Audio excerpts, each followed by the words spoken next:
Hitler के एगो formula है, हिटलर है कि सबको तबाह कर दो, सबको बर्बाद कर दो, सबको पीस दो, और उनमें से जो कुछ जिंदा बचेंगे उस जिंदगी को वो अपना जीत समझेंगे, वो जिंदगी को वो अपना सुकून समझेंगे, वो समझेंगे कि हम जिंदा हैं, हम जीत गए।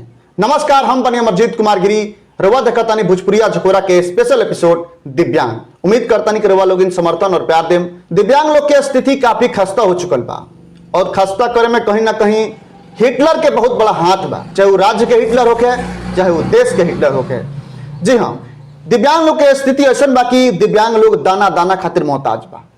छोटा छोटा गुमटी लेके, छोटा छोटा दुकान में, जेकर हाथ पैर काम करता, जे सुन सकता, जे देख सकता, ऐसा ऐसा दिव्यांग लोग बा जे देख नहीं के सकत, और ओकर छोट छोट बच्चा लोग बा, उन्हें के देख सकत कि ओकर बच्चा के रंग कैसन बा, उन्हें के देख सकत कि आसमान के रंग कैसन बा, वो दुनिया के नहीं देख सकत।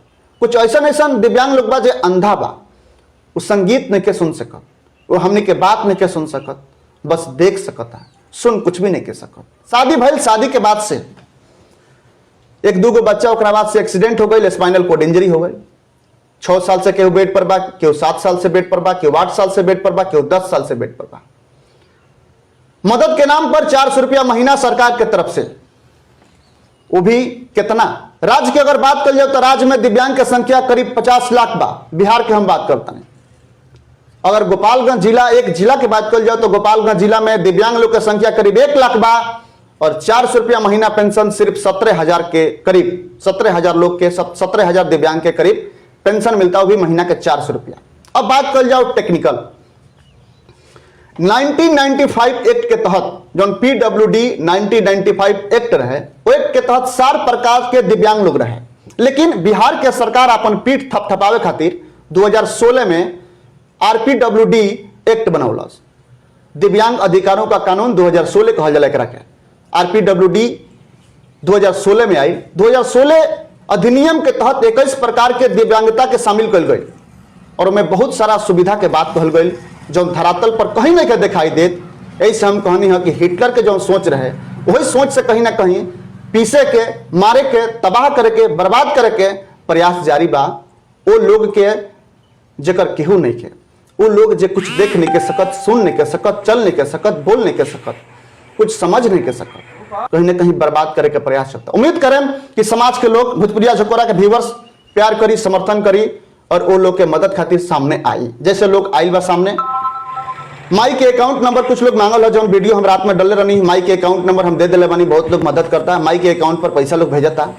सब लोग के धन्यवाद भोजपुरिया झकोरा के पूरा टीम के तरफ से। लेकिन 2016 अधिनियम के तहत जौन अधिकार दिव्यांग लोग के मिले के चाहिए, वो कागज में मिलल बा, वो सिर्फ कागज में बा, धरातल पर कहीं नहीं है। कड़वा सच्चाई बा, हकीकत बा। हम चाहता नहीं कि भोजपुरिया झकोरा के स्पेशल एपिसोड जो दिव्यांग बा, एपिसोड के माध्यम से जमीनी हकीकत जो घर में बा, हम चाहते नहीं कि वो दिव्यांग व्यक्ति के चूल्हा के पास में बैठ के, वो आदमी के पास में बैठ के, वो आदमी के परिवार के पास में बैठ के, वो आदमी के बच्चा के पास में बैठ के हकीकत जाने कि वो आदमी क्या सोचता दुनिया के बारे में, क्या सोचता सरकार के बारे में, क्या सोचता समाज के बारे में, हमके दिखावे का प्रयास रही। और लगातार हम विजिट कर रहा बनी ऐसा ऐसा दिव्यांग लोग जो ग्रेजुएट कैले बा, जो ITI कैले बा, जो डिप्लोमा कैले बा, लेकिन नौकरी नहीं के मिला। चलिए हम बात करते हैं एक्ट के ऊपर, जो बिहार सरकार 2016 में लेके आई, RPWD एक्ट 2016 अधिनियम।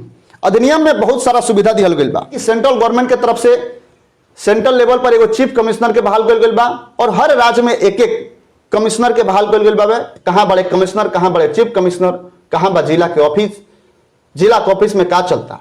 अभी वैक्सीनेशन चलता, अधिनियम के ऊपर हम आवता नहीं। अभी करंट बात कर जाओ, वैक्सीनेशन सेंटर पर दिव्यांग लोग खातिर व्यवस्था बा ना, नहीं के। लेकिन 2016 में बिहार के सरकार अपन पीठ थपथपा लेलस, अधिनियम 2016 ले जाके कि हम ये अधिकार देंगे। जो 1995 एक्ट रहे, उनमें 7 प्रकार के दिव्यांगता के शामिल कल गए रहे। 2016 अधिनियम के तहत 21 प्रकार के दिव्यांगता के शामिल कल गई। लेकिन वो 21 प्रकार के दिव्यांगता में 5 प्रकार के दिव्यांग लोग के भी सुविधा नहीं के मिलत, जो सरकार पीठ थपथपौलस अपन 2016 अधिनियम लिया के 2016 में कहीं ना कहीं दिखाई नहीं के दे, सिर्फ कागज में सिमट के रह गए, कागज तक ही रह गई, धरातल पर ना पहुंचा। और सरकार अपन पीठ थपथपा लेलस, अधिकारी लोग से ताली बजवा लेलस। कुछ लोग रहे जो ताली बजा देलस, पास हो गए। सोच के बताई कि 400 रुपया के महीना पेंशन मिलता, वो भी बहुत कम लोग के। गोपालगंज में तो 1 लाख संख्या बा, सिर्फ 17,000 लोग के पेंशन मिलता, 400 रुपया। बताई बिहार के मुख्यमंत्री नीतीश कुमार जी और बताई देश के प्रधानमंत्री नरेंद्र मोदी जी की 400 रुपया से वो दिव्यांग व्यक्ति को टाइम अपना परिवार के खाना खिला सकता, को टाइम खुद खा सकता। सोचे वाला विषय बा। 400 रुपया पेंशन, वो भी 1 लाख के संख्या में सिर्फ 17,000 लोग के। और सरकार 2016 में 21 प्रकार के दिव्यांगता के शामिल कैलस और 5 प्रकार के दिव्यांगता के भी वो 400 रुपया के पेंशन नहीं के मिलल। और वह सब के एक्ट बता देता नहीं 2016 अधिनियम के तहत का सुविधा दिहल गई। 2016 अधिनियम के तहत 6 साल से 18 साल तक मुफ्त में शिक्षा। अब वह बताएं कमेंट बॉक्स में कि कितना शिक्षा मिलता मुफ्त में, जे ठीक ठाक बा उतना तो शिक्षा नहीं मिलत। सरकारी प्रतिष्ठान में होता कि सरकारी नौकरी में 3 से 4% छूट दिहल गई, बढ़ा दिहल गई। अगर केहू विकलांग व्यक्ति के कुछ बोला था, ओकर सामाजिक चाहे आर्थिक तौर पर प्रताड़ित करता, तो ओकरा ऊपर 10,000 रुपया का जुर्माना और 1 साल के जेल भी हो सकता। आगे देखिए, परिवहन के साधन, स्टेशन, सार्वजनिक भवन, अस्पताल में सुविधा। बताएं कि कौना अस्पताल में दिव्यांग के सुविधा बा, कहाँ सार्वजनिक भवन पर दिव्यांग लोग के सुविधा बा, परिवहन खातिर कहाँ सुविधा बा, बताएं हॉस्पिटल में कहाँ सुविधा बा। अभी जो बड़ा बड़ा मॉल के जो लाइसेंस मिल जाता सरकार के तरफ से, वो मॉल में दिव्यांग लोग के जाए के व्यवस्था बा ना? नहीं। लाइसेंस कैसे मिल गई? कैसे लाइसेंस मिल गए लोग मॉल के, बड़ा बड़ा मॉल के, जो 3 तला 4 तला के मॉल बनता नया नया 2016 के बाद जितना मॉल बनल बा बिहार में, ओकर लाइसेंस कैसे मिल गई? का क्राइटेरिया के फुलफिल कैले बा? नहीं के कैले, फिर भी ओकरा लाइसेंस मिल गई बा। अब दिव्यांग लोग मॉल में थोड़ी जाए, दिव्यांग लोग एक जगह पर रहे खातिर बनावल गई बा, बेड पर सुतर हो जिंदगी भर, मर गए तो मर गए, मर गए तो सरकार के क्या करे के बा? तो कहीं ना कहीं सरकार के नाकामी बा और सरकार फेल हो गई बिया। सरकार के सिस्टम कोलैप्स हो गई बा दिव्यांग लोग के सुविधा मुहैया करावे में, दिव्यांग लोग के सहायता देवे में। जमुना के वजह से भोजपुरिया झकोरा के आज स्पेशल एपिसोड दिव्यांग शुरू करे के पड़ गई कि हमने का हकीकत दिखाई सन, हकीकत सामने लेके आई सन। आगे का बात 2016 अधिनियम के तहत। अब आगे देखिए, हर महीना का पेंशन 400 रुपया मिलता। बिहार के छोड़ के दूसरा राज्य के अगर देखल जाए रिकॉर्ड, तो हर राज्य में 400 रुपया से ज्यादा बा।